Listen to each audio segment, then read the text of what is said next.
우리 크게 하트를 만드시고 한번 고백하며 하나님 사랑합니다. 예일교회 사랑합니다. 시작. 하나님 예일교회 사랑합니다.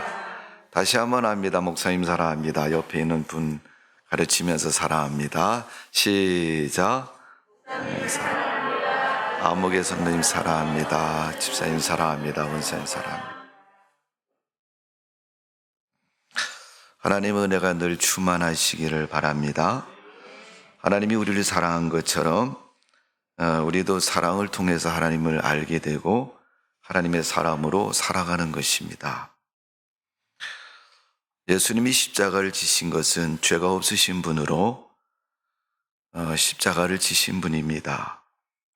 사도 바울은 성도들에게 권면합니다. 그리스도의 남은 고난, 그 고난을 몸된 교회를 위해서 자기 육체를 채운다라고 고백을 했습니다. 바울이 교회를 힘쓰고 복음을 해서 얼만큼 힘썼는지는 우리가 성경을 읽어서 잘 아실 겁니다. 그것처럼 사도 바울은 그런 고난 속에서 그게 주님의 백성으로 마땅한 바요 하나님의 사람으로 온전한 모습인 것을 고백하고 있습니다. 믿음으로 사는 성도 여러분, 우리의 삶은 어떻습니까?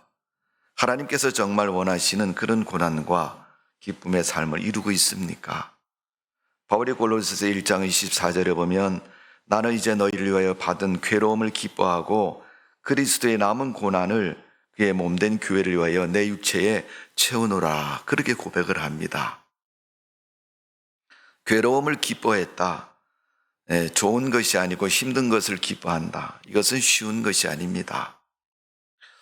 예수님이 십자가에 고난받으시고 십자가를 지신 것은 두 가지 의미에서 큰 것을 기억해야 됩니다. 첫 번째는 하나님의 뜻에 순종했고 뜻을 이루었다는 겁니다.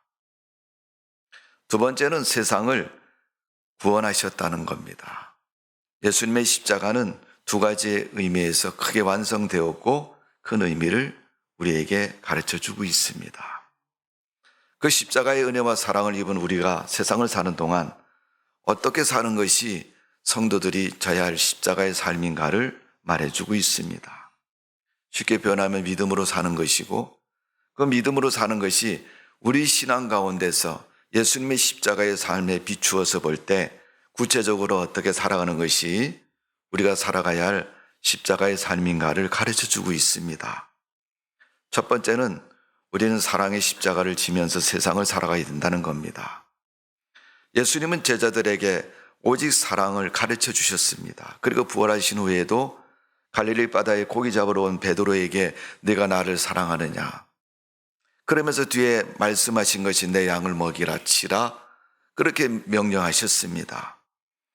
하나님의 일을 하는 것은 사랑이 아니고는 할 수 없는 것입니다.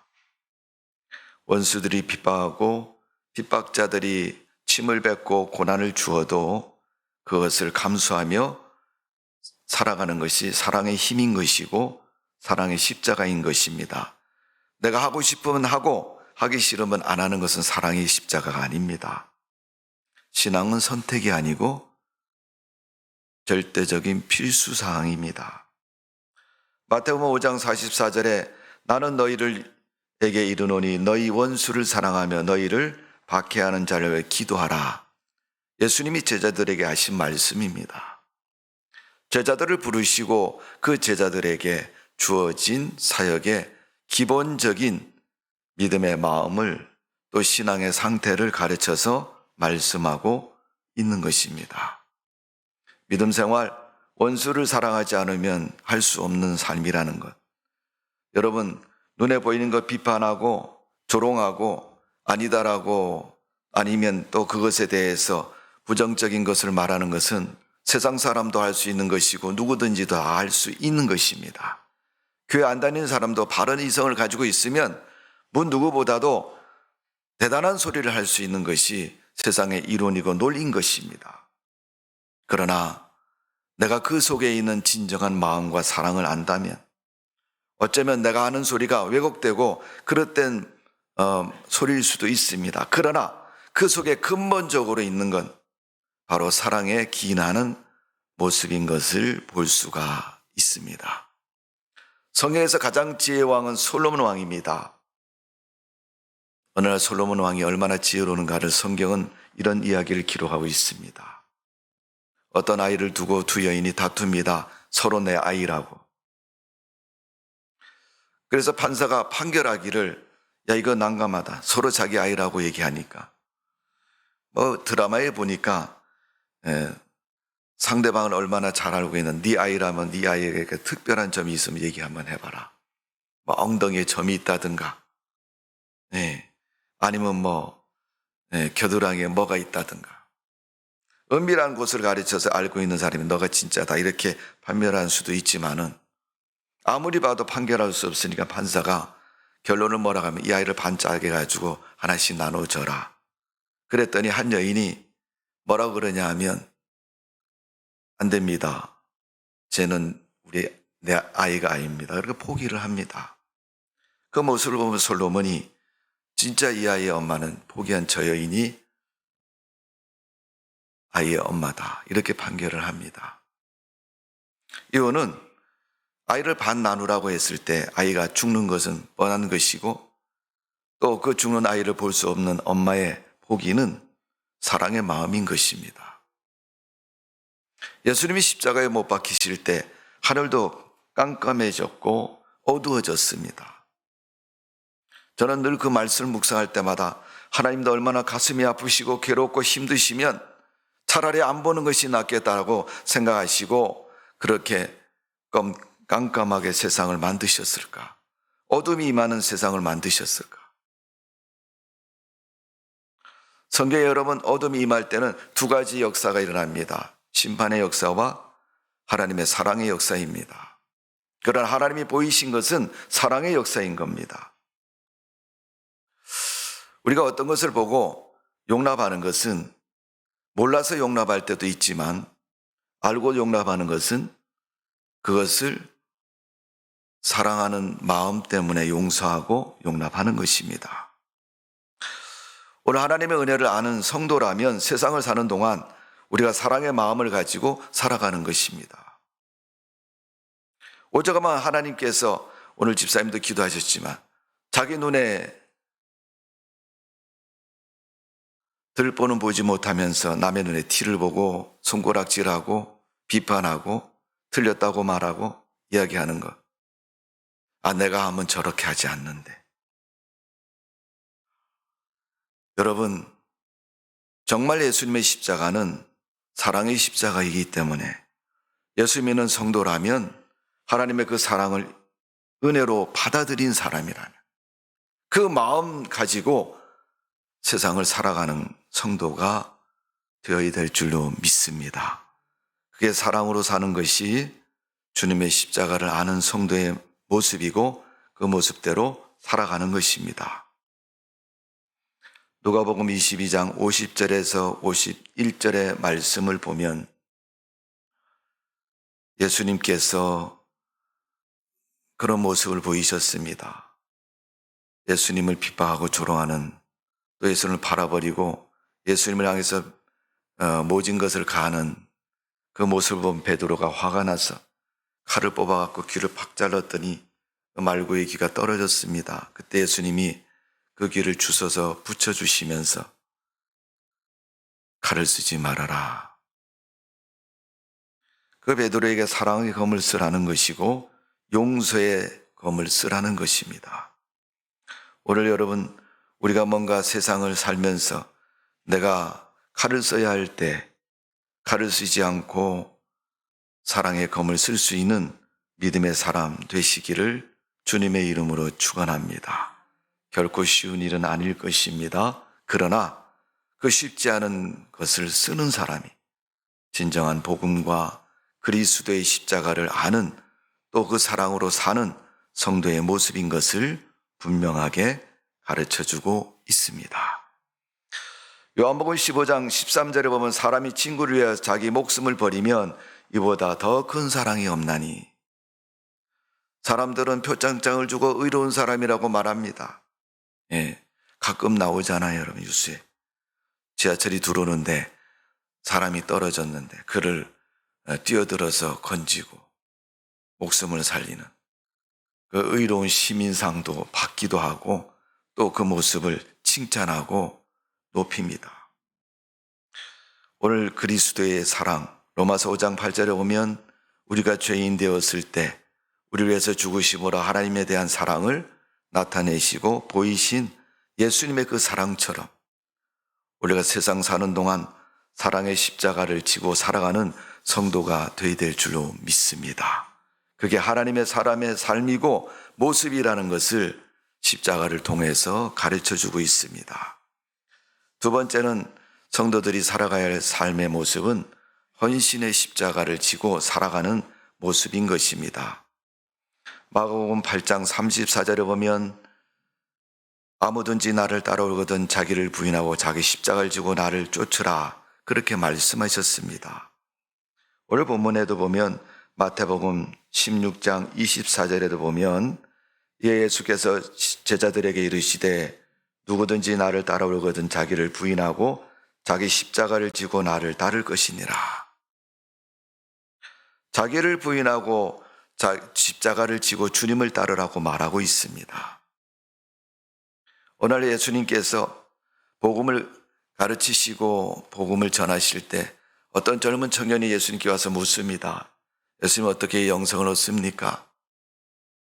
니고데모뿐만 아니라 이 젊은 청년도 영생에 대한 관심이 대단히 많습니다. 천국 가고 싶잖아요. 하나님 나라에 가고 싶은 그 믿음의 욕망처럼 그런 예수님께 묻습니다. 예수님이 계명을 가르쳐 주십니다. 그랬더니 어려서부터 내가 다 지켰고 잘 알고 있습니다. 그 계명 범하지 않고 지켜왔습니다. 그때 예수님이 그 청년을 향해서 그런 말씀합니다. 내 재산을 팔아서 가난한 사람에게 나눠주고 나를 쫓아오너라. 감동스럽죠, 여러분. 여러분 가진 소유를 다 팔아서 가난한 사람에게 나눠주고 교회 다니고 예수님 믿고 천국 가십시오. 아무도 아멘 안 하시네.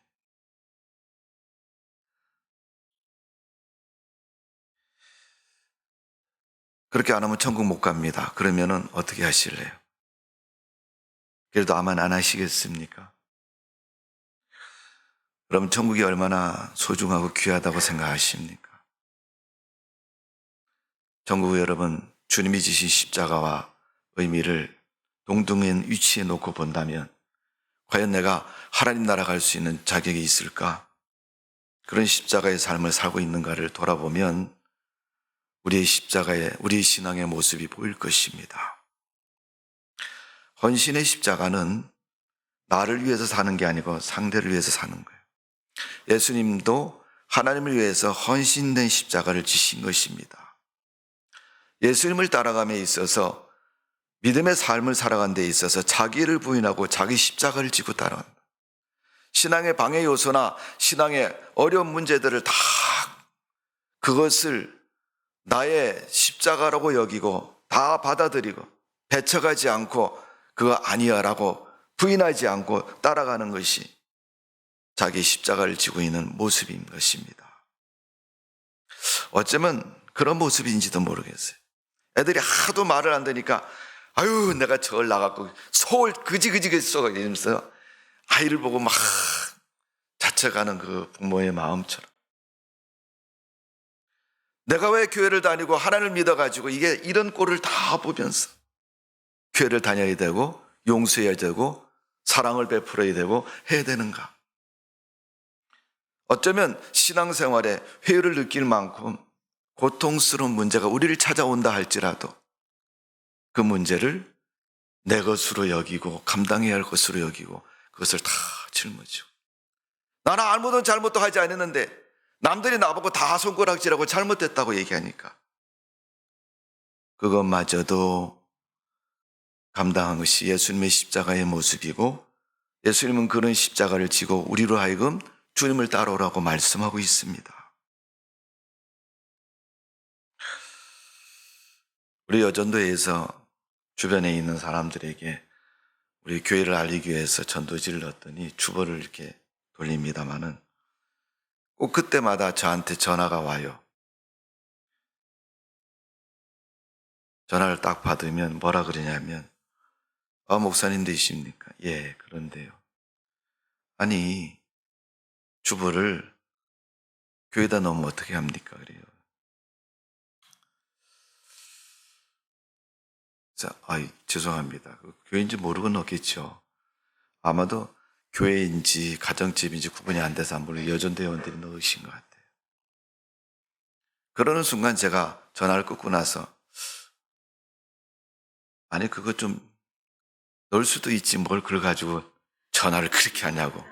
그래서 제가 전화번호를 딱 보면요, 발신자 안 되는 전화를 딱 걸어요. 아니, 그 사람도 내가 볼 때는 목사님 같은데, 아니, 자기 전화번호를 뭘 이렇게 숨길 게 많다고 발신자 안 되는 전화번호를 사용합니까, 여러분? 그렇게 여러분 복음 앞에서 담당하지를 못해요? 내가 그 전화를 보면서 한 번이 아니고 계속 전도 나갈 때마다 한 번씩 와요. 누가 넣은지는 모르지만 혹시 여러분 다음에 넣을 때는 잘 보고 넣으세요. 발신자 확인 안 되는 전화 받지 않도록 여러분. 요즘 우리가 살고 있는 삶의 모습이 그렇습니다. 뭐 성도고 뭐 교인이고 상관없다. 뭐 그렇게 비밀이 많고 숨길 게 많아가지고 여러분, 자기 전화로 상대방에 뜨지도 않는 그런 전화를 탁 걸어가지고 그렇게 항의를 하고 이야기를 합니까, 여러분? 만약 하나님 믿는 사람이라면 자기에게 복음이 왔으면, 이 교회가 열심히 하니까 내가 그 교회에서 좀 기도해 좀 해줘야 되겠다. 우리 교회 못하니까 저 교회라도 열심히 부응해서 안 믿는 사람 한 사람이라도 더 구원받고 건진을 받아야 되겠다. 이런 마음을 가져야 되는 거 아닙니까, 여러분? 내가 그 교회를 위해서 같이 전도지는 못 넣어줘도 내가 못하는 거 저 사람이 하니까 위해서 기도를 좀 해줘야 되겠다. 여러분, 이게 십자가를 지고 사는 사람의 삶의 생각이고 모습 아닙니까, 여러분? 요즘 우리가 코로나 속에 살고 있습니다. 누가 걸릴지도 모르고 언제 걸릴지도 몰라요. 지나고 나면 주변에 환자들이 자꾸 생기고 또 들려오는 소리들이 그런 소리 아닙니까?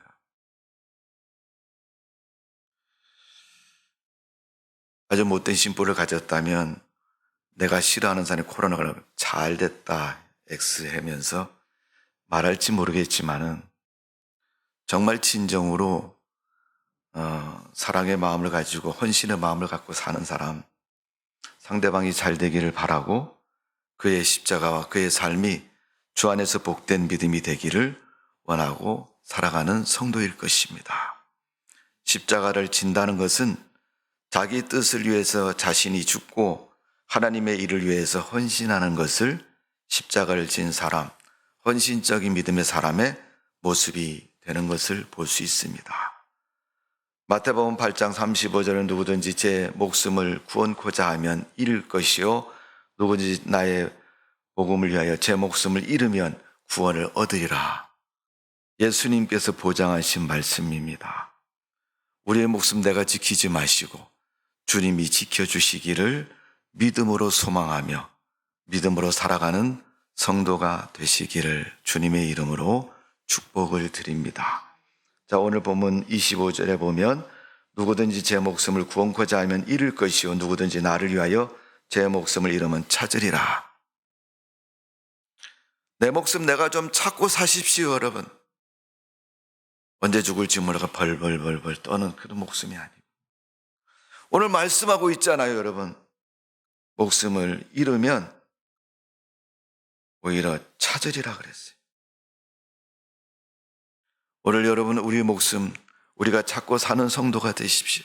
믿음으로 사시고 헌신된 십자가로 사시면 하나님이 책임져 주실 줄로 믿습니다. 자기 십자가 속에는 내가 포기해야 할 문제들이 있고 내가 이루어야 할 사명이 있고 또 믿음을 위해서 감당해야 할 나의 삶이 그 속에 있습니다. 오늘 여러분 자기 십자가 속에 무엇이 있는지를 여러분 아십니까? 만일 안다면 그 십자가를 잘 감당하시고 하나님 앞에 복된 믿음의 성도가 되시기를 주님의 이름으로 축원합니다. 사명은 다 드릴 것입니다. 또 그 강도는 다 다를 것입니다. 그러나 어쨌든 내가 다른 사람보다 나의 십자가의 모습이 무겁고 힘들다 할지라도 하나님은 분명 꼭 감당하도록 우리를 지켜주시고 인도해 주십니다. 그 주님 앞에 믿음으로 감당하고 승리하는 삶이 되시기를 주님의 이름으로 축원합니다. 세 번째는 사명의 십자가를 지는 것이 우리가 살아가는 삶의 믿음의 방식이라는 것을 기억해야 됩니다. 사명의 십자가라는 것은 십자가 그리스도인으로서 그리스도와 연합된 삶을 사는 것을 말하는 것입니다. 연합된 것은 여러분 옛 생활이 죽고 새 사람이 되어서 살아가는 삶을 의미하고 있습니다. 과거에 하나님 믿지 않고 세상적인 삶을 살던 나의 모습, 성격, 그 모든 인간성이 다 부패된 모습이 이제 더 이상 나의 삶을 엄습하지 못하고 이제 하나님의 일을 위해서 주님의 거룩한 믿음의 삶을 위해서 살아가는 우리의 삶의 모습이 되어져야 될 줄로 믿습니다. 이러한 사명감은 결코 강제적인 것이 아닙니다. 그렇기 때문에 사람들이 믿음의 삶이 어려운 것입니다. 어떤 틀을 만들어 놓고 딱 그 틀을 따라서 두부 자르듯이 자르면 오히려 쉬운데 하나님은 그렇게 하지 않았습니다. 에덴 동산부터 야, 아담아, 이 동산에 있는 거 다 너에게 준다. 그러나 저 동산 중앙에 있는 선과 악을 아는 선악과는 절대 먹지 말아라. 그것을 먹고 안 먹고는 내 선택에 달려있지만 그 선택 뒤에는 내 책임도 분명히 있음을 가르쳐주고 있습니다. 오늘 여러분, 우리가 하나님의 은혜니까 값없이 주신 은혜라고 사람들은 모든 은혜를 그렇게 여길 때가 많이 있습니다. 여러분, 은혜 속에는 십자가도 있다는 사실을 다시 한번 기억하시고 그 은혜 속에 있는 십자가를 감당할 수 있는 믿음의 성도가 되시기를 바랍니다. 은혜 속에 십자가가 있다. 내 은혜가 사라지면 뭐만 남아요? 십자가만 남는 거죠. 그러니까 사람들이 그 십자가만 남으니까 그때부터는 고난의 소리를 얘기합니다. 인상이 쓰여지고 교회 다니는 힘들어 죽겠고. 그러니까 그게 내게서부터 시작이 됐는데 그게 이제 내게서부터 시작된 것을 사람들은 인정하고 싶지 않아요. 그러니까 그 원인을 딴 데서 찾는 거죠.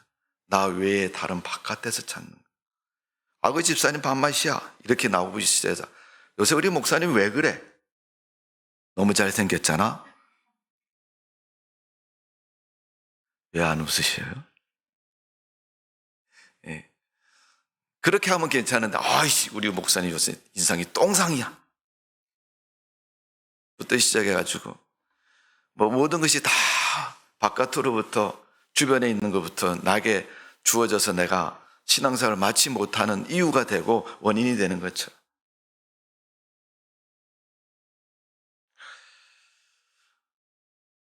사도행전 20장 24절의 말씀을 보면 사도 바울이 그런 고백을 합니다. 나의 달려갈 길과 주 예수의 받은 사명 곧 하나님의 은혜의 복음을 증거하는 일을 마치려 하면 나의 생명을 조금 더 귀한 것으로 여기지 아니하노라. 사명을 감당하는 사도 바울이 그렇게 고백을 합니다. 사명을 위해서 내 목숨도 내어놓고 감당한다. 그러니까 바울이 복음서 서신서 마지막 부분에 가면요, 두 사람의 사람들을 기록하고 있어요. 여러분. 첫 번째 사람은 하나님을 떠난 사람, 믿다가 타락한 사람이죠. 또 한 사람은 하나님의 사명을 잘 감당해서 믿음을 잘 지킨 사람. 어떤 사람은 자기 목이라도 내어놓았다, 그렇게 표현하는 사람이 있는가 하면, 어떤 사람은 세상으로 갔다, 나를 버리고 세상으로 갔다, 그런 표현을 사용하고 있습니다. 오늘 여러분, 사명은 포기할 수 없는 것입니다. 사명을 포기하는 순간 내 믿음도 포기가 되는 겁니다. 내 신앙도 포기가 되는 거예요.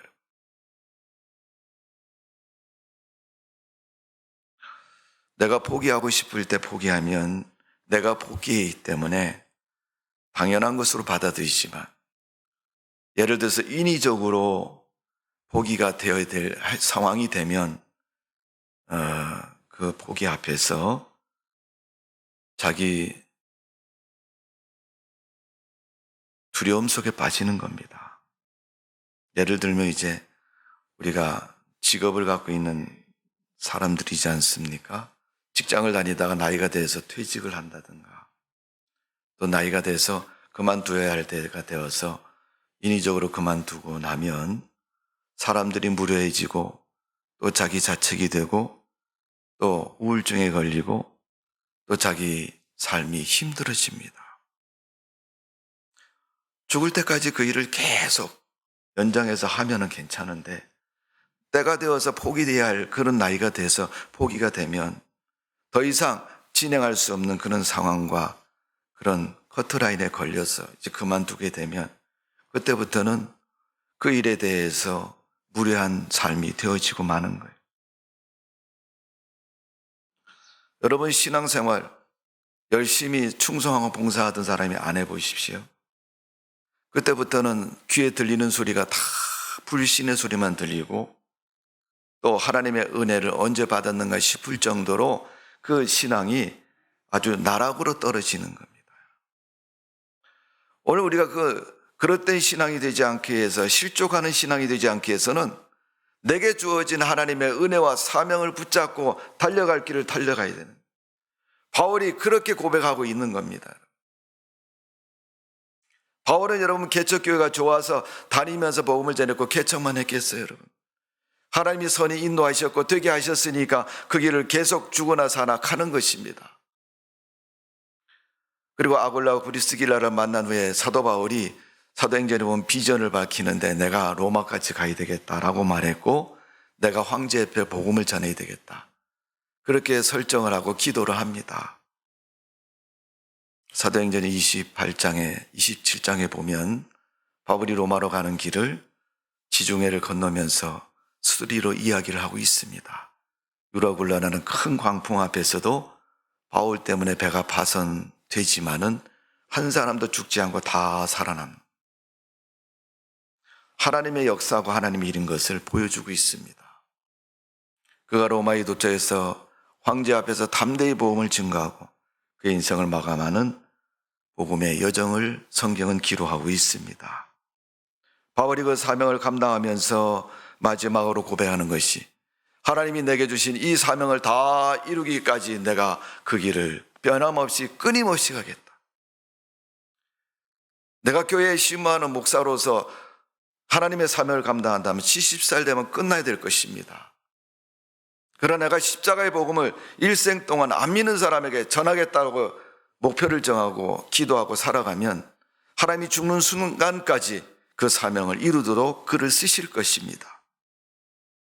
여러분, 십자가의 삶은 중간에 포기하는 삶이 아닌 것입니다. 내 달려갈 길을 다 마치는 그날까지 열심을 다해서 최선을 다해서 달려갈 우리의 믿음의 삶인 것이고, 신앙의 삶이라는 것을 분명히 우리는 기억해야 할 것입니다. 오늘 여러분의 사명은 무엇입니까? 영국 사람의 사무엘 루터 포드라는 사람은 십자가는 억지로 마지못해 지는 자에게는 너무 무겁고 힘드나 기쁜 마음으로 지는 자는 매우 가볍다, 그렇게 고백을 했습니다. 우리 십자가를 진 성도로서 세상을 살아가는데 너무 무겁고 힘든 십자가가 아니라 사명을 따라서 사도 바울처럼 믿음에 헌신된 십자가의 삶, 또 주님께서 우리에게 허락하신 은혜의 삶을 살아가는 성도의 삶이 되시기를 주님의 이름으로 축원합니다. 어려울 때는 그렇게 생각하십시오. 나를 위해서 하나님이 주신 은혜다. 쉽고 신나고 잘 형통할 때는 하나님이 더 큰 일을 하라고 지금 내 앞길을 쫙 열어주시니 내가 주저하지 말고 이 길을 잘, 옆길로 가지 않고 이 길을 잘 감당해서 하나님 앞에 이를 때까지 기쁨과 은혜의 삶을 바라보면서 믿음의 승리자의 삶이 되어지기를 주님의 이름으로 축원합니다. 예수님 가신 길이 십자가의 길입니다. 예수님 예루살렘에 들어오실 때 많은 사람들이 종려나무 가지를 들고 새끼나귀 타고 오시는 예수님을 바라보 호산나 다윗의 자손이여 메시아라고 외쳤지만 그분의 십자가 앞에는 몇 사람 남지 않고 다 도망갔습니다.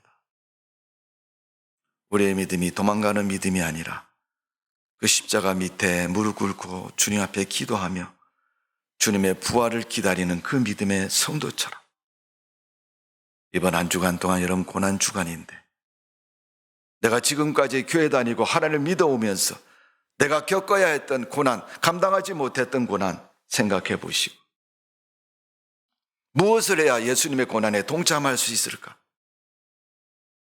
그 마음 변치 않고 뜨거운 믿음의 마음으로 감당하시고 하나님이 기뻐하는 일에 쓰임받는 성도의 삶이 되시기를 주님의 이름으로 축복을 드립니다. 기도하겠습니다. 아버지 하나님, 예수님이 십자가 지신 것처럼 우리도 주님 따르기 위해서 삶과 믿음과 우리 인생의 십자가를 잘 감당해서 하나님이 기뻐하는 성도로 살아갈 수 있도록 도와주옵소서. 코로나19라는 어려움 속에 있습니다. 그래도 우리에게는 믿음의 사명이 있고 믿음의 십자가가 있음을 분명히 기억하고 주님 따라가는 성도 되게 하여 주옵소서. 힘 주옵소서. 성령을 기름 부어 주옵소서. 주님의 그 고난 바라보면서 우리가 당하는 고난과 어려움을 이겨낼 수 있도록 축복하여 주옵소서. 예수님의 이름으로 기도하옵나이다. 아멘.